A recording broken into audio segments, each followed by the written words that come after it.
फागुन 21 मा निर्वाचन हुन्छ कि हुँदैन?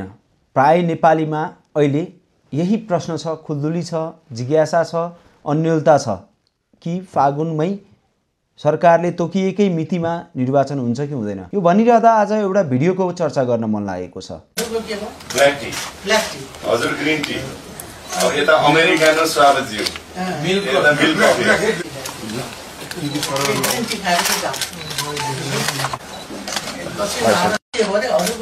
ब्ल्याक टी हजुर, ग्रीन टी, अब यता अमेरिकानो स्वागतज्यू मिल्क कफी। प्रधानमन्त्री निवास बालुवाटारमा आज एउटा केही सेकेन्डको भिडियो बाहिर सार्वजनिक भएको छ, जुन भिडियोमा हामी सहजै देख्न सक्छौँ।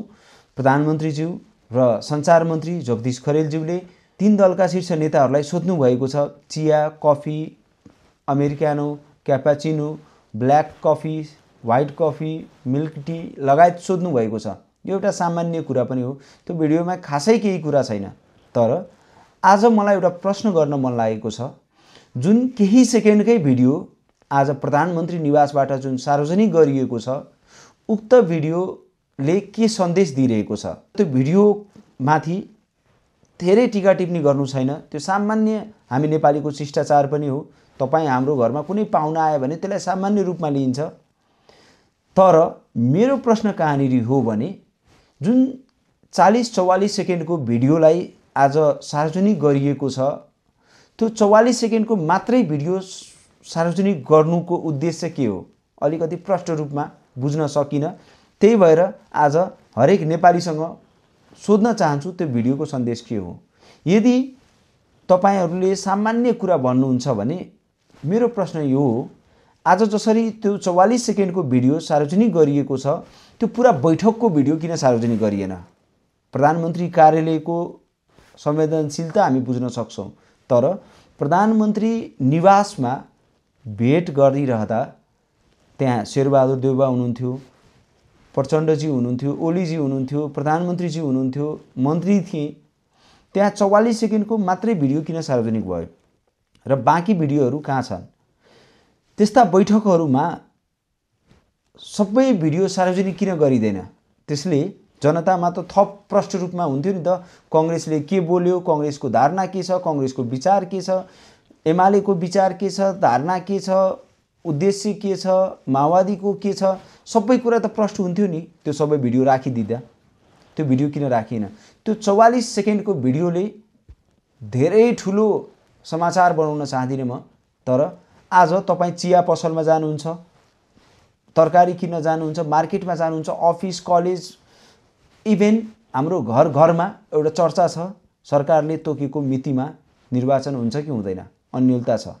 ल मानौँ सरकारले तोकेकै मितिमा निर्वाचन भयो भने जनतामा फेरि के अन्योलता छ भने भोट कसलाई दिने? ती पुराना दललाई दिने कि नयाँ शक्तिलाई दिने कि? पुराना दलहरूबाटै आजित भएर पुराना दलहरूले केही गर्न सकेनन्, भ्रष्टाचार गरे, कमिसन तन्त्रलाई बढावा दिए, यो पुराना दलहरूले देशलाई डुबाए, बेरोजगारीको अवस्था झन् खस्किँदै गयो, युवाहरू बेरोजगार भए, वैदेशिक रोजगारमा जान बाध्य भए, किसानहरूले खादमल पाएन, सडक छैन, शिक्षा छैन, स्वास्थ्य चौकीमा सिटामोल छैन।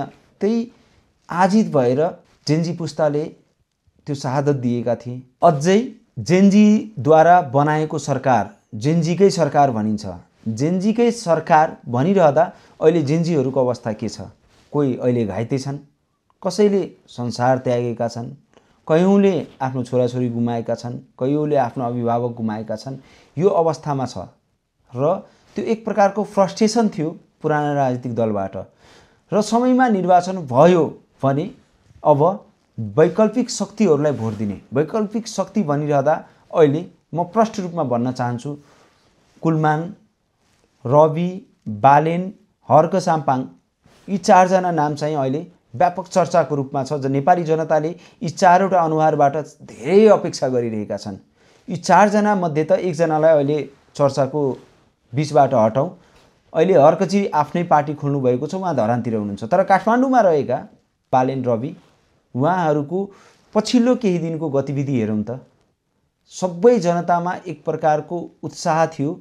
जो पुराना दलबाट फ्रस्ट्रेट भएका, निराश भएका, आक्रोश राखेका युवाहरूले एउटा वैकल्पिक शक्तिको रूपमा यी तीनजनाले देखिरहेका छन्। तर त्यो तीनजनाको केही दिनको बैठकबाटै अहिले बाँडफाँडको अवस्थामा आइपुगेका छन्। सभापति को लिने, प्रधानमन्त्री को लिने, गृहमन्त्री को लिने। साँच्ची नै तपाईहरू निस्वार्थ भावमा देशका लागि एक ढिक्का भइहाल्नु भयो भने के हुन्छ?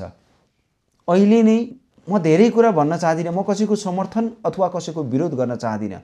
आज म जे बोलिरहेको छु यो हरेक नेपालीको जिज्ञासा हो, हरेक नेपालीको प्रश्न हो।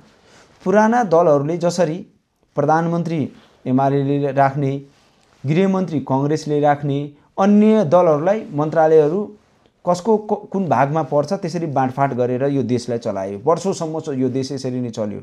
आज नयाँले पनि पुरानो भन्दा के फरक छ तपाईहरुमा? यो प्रश्न गर्ने कि नगर्ने? पुरानोलाई जसरी हामीले देखेका थियौं नयाँको अवस्था पनि त्यही देखिरहेका छौं। अरु त म जान्दिनँ, म एउटा सञ्चारकर्मीको रूपमा ग्राउन्ड रिपोर्टिङमा हुन्छु, म अन्यल छु, मैले भोट कसलाई दिने? यदि यी अनुहारहरू एक ढिक्का भएन भने रविलाई भोट दियो भने बालेन हार्छ कि हार्दैन? बालेनलाई भोट दियो भने हर्क हार्छ कि हार्दैन? हर्कलाई भोट दियो भने कुलमानको के होला? अनि भर्खर खुलेका पार्टीहरू भनिरहेका छन् हामी आफ्नो अस्तित्व मेटाउन सक्दैनौं, हामी यसरी अस्तित्व मेटाएर मिल्न सक्दैनौं।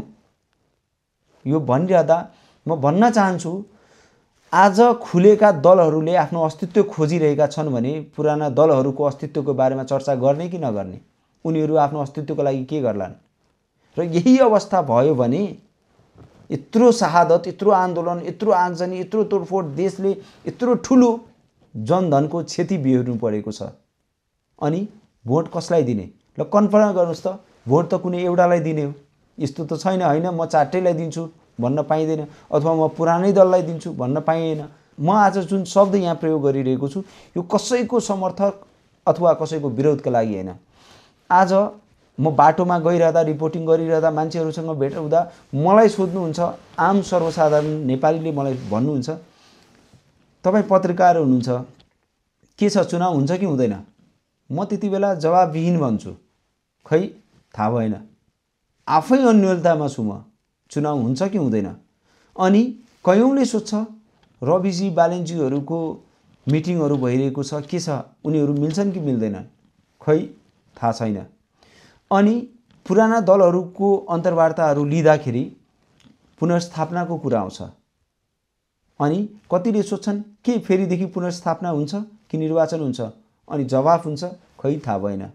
अनि हामी प्रश्न गर्नेतिर पर्छौं, तर जवाफ त चाहियो नि हामीलाई। हामी प्रश्न गर्नेमा छौं, तर जब हामीसँग प्रश्न गरिन्छ हामी जवाबविहीन हुन्छौं। यो अवस्था छ। यसरी यो देशको भविष्य कतातिर जानेछ? कहिले सोच्नु भएको छ? सबैलाई प्रधानमन्त्री बन्नु छ, सबैलाई मन्त्री, गृहमन्त्री, सभापति बन्नु छ। अनि कुरा चाहिँ देशको, ठुलठुला भाषण हुन्छ देशको। सबैले भन्छ हामी देश बनाउँछौं, हामी बनाउँछौं देश, हामी निस्वार्थ भावले लाग्छौं। स्ट्याटसहरू मलाई याद छ, मेयर बालेन शाहजीले एउटा स्ट्याटस लेख्नु भएको थियो, पुराना र नयाँ सबै उस्ता उस्तै हुन्। आज म भन्न चाहन्छु सबैलाई, सम्पूर्णलाई, रविजीलाई, बालेनजीलाई, हर्कजीलाई, कुलमानजीलाई, केपी ओली, माधव नेपाल, प्रचण्ड, देउबा सबलाई भन्न चाहन्छु सबै उस्ता उस्तै होइन र? यो प्रश्न आज तपाईहरुसँग गर्ने कि नगर्ने? यहाँ के देखिरहेको छु भने देश बनाउने नाममा आफ्नो रोटी सेकिरहेको अवस्था देखिरहेको छु। म ठुलो कि म ठुलो, एक अर्काको अस्तित्व मान्न कोही तयार छैन। आज केही दिनको यो बैठकहरुबाट तपाईहरुले के मूल्याङ्कन गर्नुभएको छ? आज यी प्रश्नहरुको जवाफ म हरेक नेपालीसँग सोध्न चाहिरहेको छु। आज तपाईहरु जवाफ दिनुस्, देश यस्तै अवस्थामा अगाडि बढ्यो भने हामी कुन अवस्थामा पुग्छौं? देश संकटमा छ, देशले निकास खोजेको छ, देशले विकास खोजेको छ। आज कयौं युवाहरू समयमा निर्वाचन हुन्छ कि भनेर नेपालमा बसिरहेका छन्। ल निर्वाचनपछि हामी आफ्नो आफ्नो रोजगारका लागि बाहिर जान्छौं। कयौं युवाहरूले टिकट लिइरहेका छन् जुन वैदेशिक रोजगारमा छन्, उनीहरू कुरेर बसेका छन् कि चुनावको बेलामा कम्तीमा घर गएर भोट हाल्न पाउँछु परिवर्तनको आशमा। आज लाखौं नेपालीहरू एउटै प्रश्नमा अल्झेका छन्, समयमा निर्वाचन हुन्छ कि हुँदैन, देशले निकास पाउँछ कि पाउँदैन। अनि यहाँ जसरी दलहरूले गठजोड गर्थे, गठबन्धन हुन्थ्यो, आज त्यही गठबन्धन जस्तो अवस्थाहरू देखिरहँदा बडो दुःख लागेको छ र प्रश्न गर्न मन लागेको छ, आज देश कतातिर गइरहेको छ। सबैजना जिम्मेवार छौँ, थाहा छ हामीलाई, तर जिम्मेवार भनिरहँदा कहीँ कतै हामी स्वार्थी त भएनौँ। हाम्रो स्वार्थभन्दा माथि देशलाई राख्ने कि नराख्ने भनिरहँदा भाषणमा त सबले त्यही भन्छ। चुनावको बेलामा कुन चाहिँ नेताले भन्छ म भ्रष्टाचार गर्छु, म तपाईहरूको कुरा सुन्दिनँ, म जनताको हितमा काम गर्दिनँ, कुन चाहिँ नेताले भन्छ? सबले भन्छ जनताको लागि, देशको लागि, समाजको लागि हामी खट्नलाई यो उम्मेदवारी दिएका छौँ, सबले त्यही भन्छ, भन्दैन र? तर अहिले जनता नै अन्यल छ। यी नयाँहरूको त अवस्था अहिले नै यो छ, यो भन्दा त पुरानै ठीक। अनि पुरानोहरूले भन्छ हेर अहिले कुर्सीमा बस्न पाएको छैन, प्रधानमन्त्रीको बन्ने, गृहमन्त्रीको बन्ने, सभापतिको बन्ने, यिनीहरूको यही अभिगत छ। हाँस्छन् कि हाँस्दैनन् तिनीहरू? अनि देशको निकासको कुरामा हामी स्वार्थी भइरहेका छौँ कि छैनौँ? यी प्रश्नहरू आज सबैसँग सोध्न मन लागेको छ। अब म भन्दिनँ चुनाव हुन्छ, चुनाव हुँदैन, भयो भने के गर्ने, के नगर्ने, अन्योलतातिर सबैजना छौँ कि छैनौँ? त्यति छोडिदेऊ। मन्त्रीहरूले, सरकारमा रहेका मन्त्रीहरूलाई सोद्धाखेरि भन्नुहुन्छ खै क्यामेरा अगाडि त भन्नै पर्यो चुनाव हुन्छ, तर दिवाकरजी कन्फर्म चाहिँ छैन। सुरक्षा निकायलाई हामी सोद्धाखेरि क्यामेरा अगाडि त अब कसैले भन्छ र सरकारको कुरामा कि होइन निर्वाचन हुन सक्छ सक्दैन कसैले भन्छ? 100% सबले भन्छ सक्छ। तर अफ द क्यामेरा गरेका कुराकानीमा के आउँछ भने सबै क्षेत्रबाट अन्यलता आउँछ। फिक्स कसैले भन्न सकेका छैन चुनाव हुन्छ नै, चुनाव हुँदैन, केही कुरामा अन्यलता छ। अनि यही अन्यलता भोट खसाल्ने दिन हुन्छ। निर्वाचनको मिति थाहा छ नि यहाँहरूलाई? फागुन 21 गते, 18 गते होली हुन्छ, देशभरि होलीको माहौल हुन्छ। झन् मेरो त घर तराईमा छ, तराईको होली कस्तो हुन्छ हामीलाई थाहा छ। प्राय होलीको दिन रक्सी खाइन्छ, मासु खाइन्छ, झैँ झगडा हुन्छ। अनि त्यो अवस्थामा 18-19 यता तराईको होली फेरि छुट्टै हुन्छ, पहाडको होली छुट्टै हुन्छ, फेरि जनकपुरको होली छुट्टै हुन्छ। 3 दिन होलीको पर्व हुन्छ। ठिक छ, होलीभन्दा इम्पोर्टेन्ट, महत्त्वपूर्ण यो निर्वाचन हो। तर तोकिएकै मितिमा निर्वाचन हुन्छ, ढुक्क हुनुहुन्छ तपाईँहरू? म तपाईँहरूलाई सोधिरहेको छु, म आफ्नो धारणा दिँदिनँ। तपाईँहरू ढुक्क हुनुहुन्छ भने हामी त तयार छौँ, हामी तयार छौँ। निर्वाचन हुन्छ, तयार छौँ। भोट खसाल्दाखेरि कसलाई दिने त्यसमा चाहिँ म आफै अन्यल छु। नयाँ पुराना कसलाई के गर, म आफै अन्यल छु। यो अन्यलता तपाईहरूको बिचमा छ कि छैन? यो प्रश्नको जवाब आज हरेक नेपालीसँग लिन खोजिरहेको छु म।